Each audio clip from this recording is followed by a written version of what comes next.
I'm Daniel. This is Tiffany with Rosenbaum, a Realty Group, and we are talking about what prevents people from investing in real estate. What stops you from investing? What hurdles and blocks do you have that you're facing? Of why? What's your reason? What's your excuse? I actually get this question a lot, meaning I get a lot of people that ask me, hey, how'd you get into real estate? How'd you get into real estate?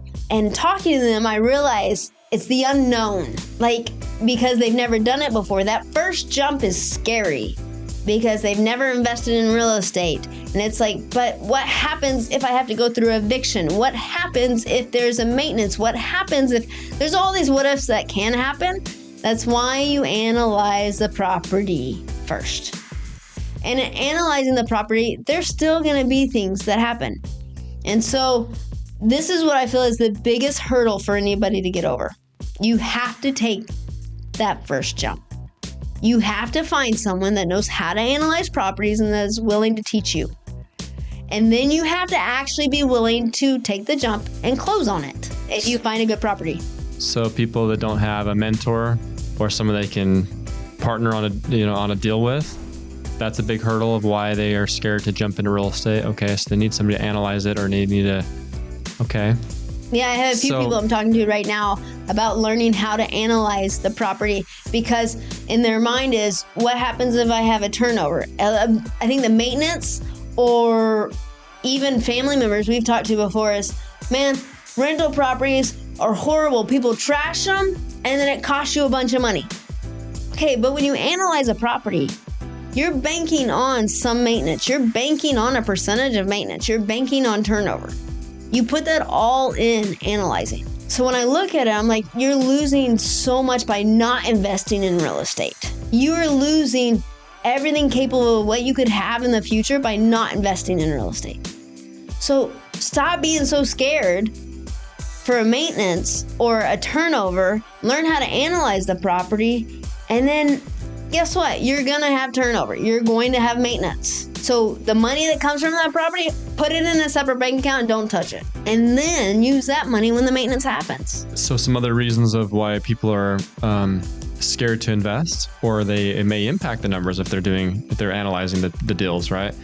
Higher interest rates, that's having a factor for sure. That's having a big factor for some people. That's a big factor.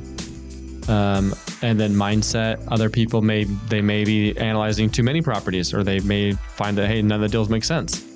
Or they may be stuck in analysis paralysis, that sort of thing.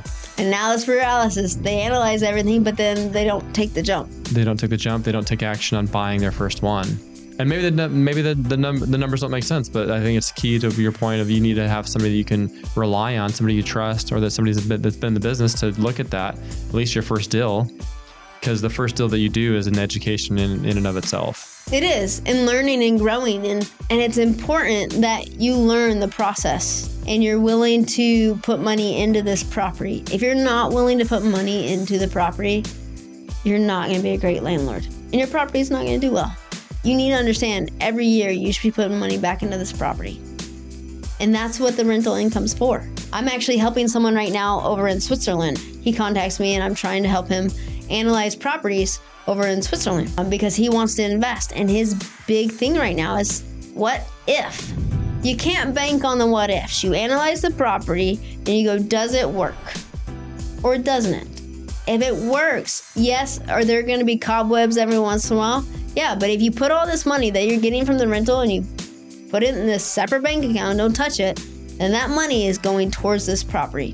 And that's how you have to analyze it and have it function. For instance, when you put money into stocks, do you pull and do you live off of that money? No, you put the money in the stocks and you leave it to the wayside. Same thing with the real estate. If you invest in real estate, you take that money that's coming from the rental and you put it in a separate bank account and you let it sit. Don't touch it. Don't touch it. That money is for that property until you build up a huge nest egg that then you can start pulling from it. What hurdles and challenges are you facing from either doing your first deal or from doing more deals? We'd love to hear about it. Comment below.